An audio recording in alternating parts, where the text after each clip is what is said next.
Hello students, today I am going to do nutrition in animal science for 7th standard students. Okay children, in the previous video you learnt about the buccal cavity. What are the different parts that is present in our digestive system? You already observed in the figure in the previous videos. Today I am going to do the mouth and the buccal cavity. Mouth and the buccal cavity. What is this mouth? What happened? The food that we taken to the mouth. If we take the mouth, the food, if we take the food, that is the food is taken into the body, the food is taken into the body through the mouth. From where we take the food? We take the food from the ear or else the back. We will take the food from the mouth itself. Now, ಬಾಯಿಂದನೇ ಆಹಾರವನ್ನು ಸೇವಿಸೋದು ಹೌದಲ್ವಾ? ನಾವು ಬಾಯಿಂದ ಆಹಾರವನ್ನು ತೆಗೆದುಕೊಂಡಾಗ ಈ ಪ್ರೋಸೆಸ್ಗೆ ಏನಂತ ಕರಿತೀವಿ? The taking of food to the mouth. The process of taking food into the body is called ingestion. What is this ingestion means? What do you mean by this ingestion? Ingestion means the taking food into the body is called as ingestion. I think you understand what is ingestion, children. Now, whatever the food that we taken into the mouth, what we will going to do? We will chew. Chew means agiudu. I will show what is buccal cavity. Buccal cavity na ತೋರಿಸ್ತೀನಿ ಈಗ. See children, this is buccal cavity. ಇದು children, this is the buccal cavity. Buccal cavity ಬಾಯಿ ನೋಡಿ, ಇದೆ ಬಾಯಿ ಅಂತ ಅಂದ್ರೆ ನಾವು ಹೇಗೆ ಆಹಾರವನ್ನು ತಗೋತೀವಿ, ಆಹಾರ ಹೇಗೆ ನಾವು ಡೈಜೆಸ್ಟ್ ಮಾಡ್ತೀವಿ ಅನ್ನೋದು ಈ ಮೌತ್ ಮತ್ತು ಬಕಲ್ ಕ್ಯಾವಿಟಿನ ನೋಡ್ಬೋದು. This is called the buccal cavity. I think you saw the buccal cavity in the video, no children.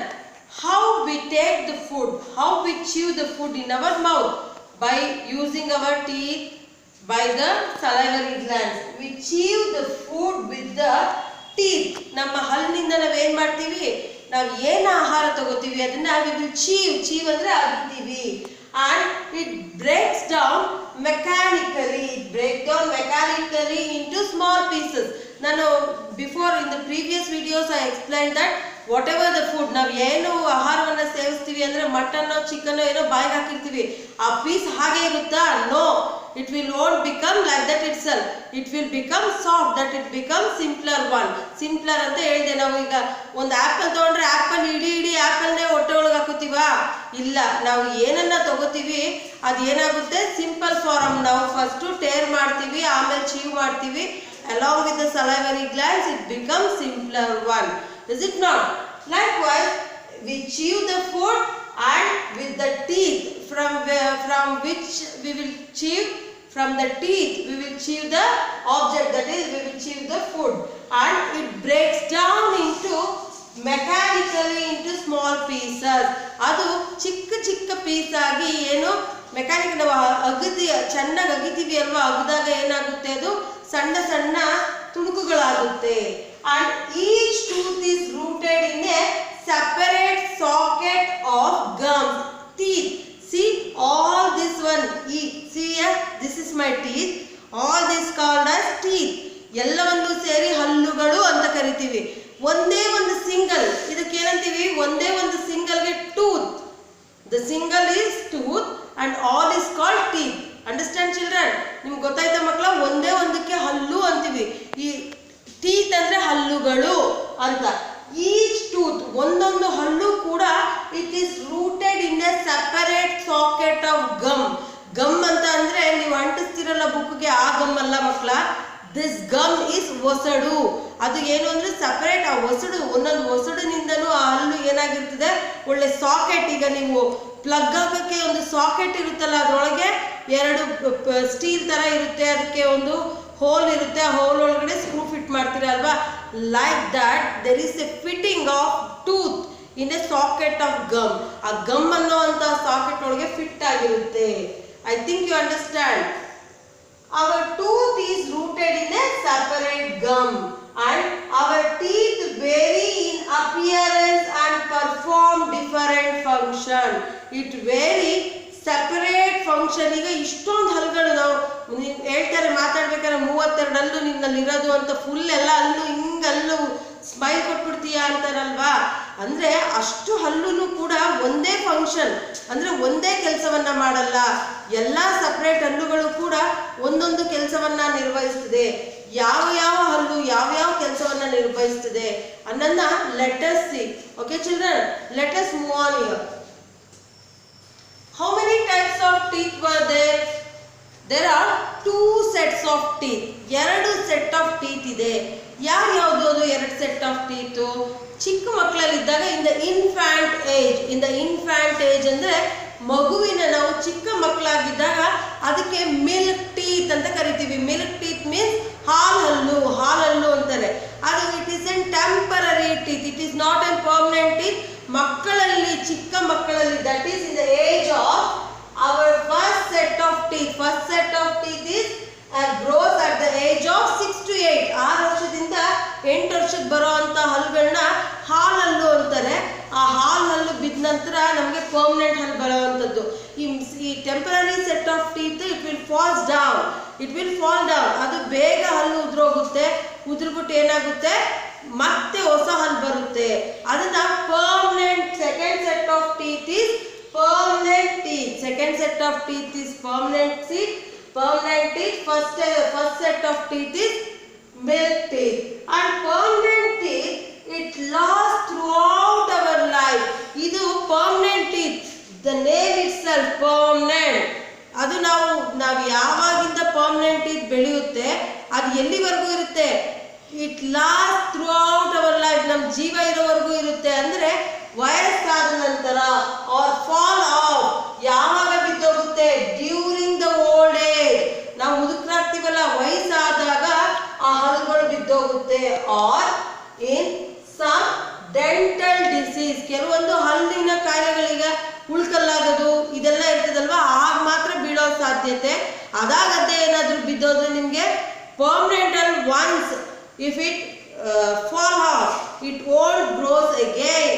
Permanent ಅಲ್ಲ ನೀವೇನಾರ ಅಪ್ಪಿ ಉದುರಿಸ್ಕೊಬಿಟ್ರೆ ಅದು ಮತ್ತೆ ಬೆಳೆಯಲ್ಲ. ನೀವೇನ್ ಮಾಡಬೇಕು, ಅದಕ್ಕೆ ಬೇರೆ ಡಾಕ್ಟರ್ ಡೆಂಟಿಸ್ಟ್ ಹತ್ರ ಹೋಗಿ ಬೇರೆ ಹಲ್ಲನ್ನ ಹಾಕಿಸ್ಕೋಬೇಕಾಗುತ್ತೆ. Got this children?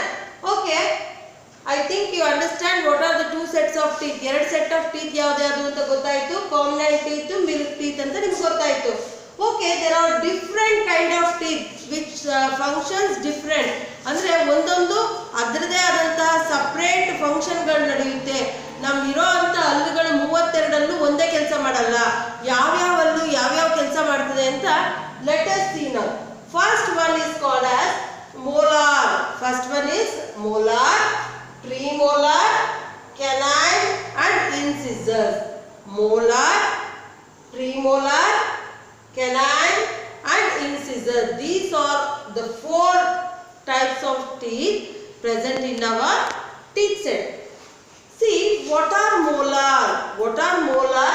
Molar is a cup shaped teeth. Molar ಅನ್ನುವಂಥದ್ದು cup shaped, ಕಪ್ ತರ ಇರುವಂಥದ್ದು. For grinding the food. What is the use of the molar? For grinding purpose. ಚೆನ್ನಾಗಿ ಮೆಷಿನ್ ತರ ಈಗ ನೀವು ಮಿಕ್ಸಿಗೆ ಹಾಕಿದಾಗ ಹೇಗೆ ಫುಡ್ ಗ್ರೈಂಡ್ ಆಗುತ್ತೆ ಆ ತರ ಗ್ರೈಂಡಿಂಗ್ ಯಾವ್ದು ಮಾಡುವಂಥದ್ದು? That is the molar. The work of molar is grinding. And premolar. What is the work of this? What is the function of this premolar? Premolar for tearing and crushing. Tearing means ಅಗಿಯೋದು, ಹಿಂಗೆ ಎಳಿ ಹರ್ಕೋತಿರಲ್ಲ, ಹಿಂಗೆ ಹಾಕ್ಬಿಟ್ಟು ಮಟನ್ನ ಹಿಂಗೆ ಎಳಿತಿರಲ್ಲ, that is called tearing. And crushing, ಚೆನ್ನಾಗಿ ಅಗ್ದಿ crush ಮಾಡುವಂಥದ್ದು. Canine. What is the use of canine?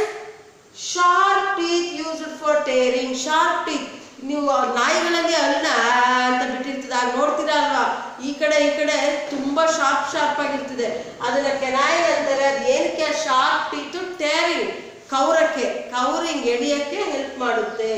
ಇನ್ಸಿಸರ್ಸ್ ಅಂದ್ರೆ ಯಾವುದು? Which is use to bite ಅಂದ್ರೆ ಕಚ್ಚಕ್ಕೆ. Our food, bite our food. ಈಗ ನಾವು ಒಂದು ಆಪಲ್ ತಗೋತೀವಿ, what we going to do is we will bite. Before chewing, what we will going to do? Wash the apple. After that we will bite ಅಂದ್ರೆ ಹಗಿತೀವಿ. ಆ ಬೈಟಿಂಗ್ಗೆ ಬಳಸುವಂತ ಹಲ್ಲು ಯಾವುದು? that is incisor. I think you understand what are premolars, molars, canine and incisors. Molar andre yadu, premolar andre yadu, canine, incisor. I will show the different teeth, that is the molar, premolar, canine, incisors in a video. See children, the last one, this is called molar. This is called molar. Molar, it is a cup shaped. See this shape here?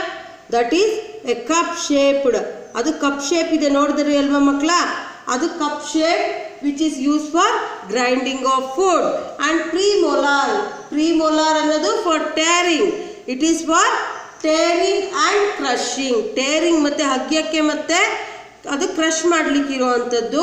Incisors and canine. See the first one here, canine.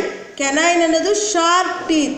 Canines are the sharp teeth. See, this is the sharp teeth which is used to bite our food. Bite our food ಅಂದರೆ ಕಚ್ಚಲಿಕ್ಕೆ, ಹಗಿಲಿಕ್ಕೆ, ಈಗ ಕಡ್ಕೊಳ್ಳೋಕ್ಕೆ. ಇವಾಗ ಆ್ಯಪಲ್ನ ನೀವು ಕಚ್ತೀರಾ ಅಲ್ವಾ, ಅದಕ್ಕೆ use ಮಾಡೋವಂಥ teeth ಯಾವುದು? canine. And incisors is used for biting, and canine is used for, it is a sharp teeth used for tearing, and incisors is used for, it is used for tearing the food. Got this? I think you observed all the four, that is incisors, canine, premolar and molar. I think you understand why molar, premolar and canine and incisors are used. Is it not children? I think you understand what is ingestion, what is permanent teeth, what is temporary teeth, and how we chew the food by using our buccal cavity. What are the different teeth I showed in this video. Okay children, thank you.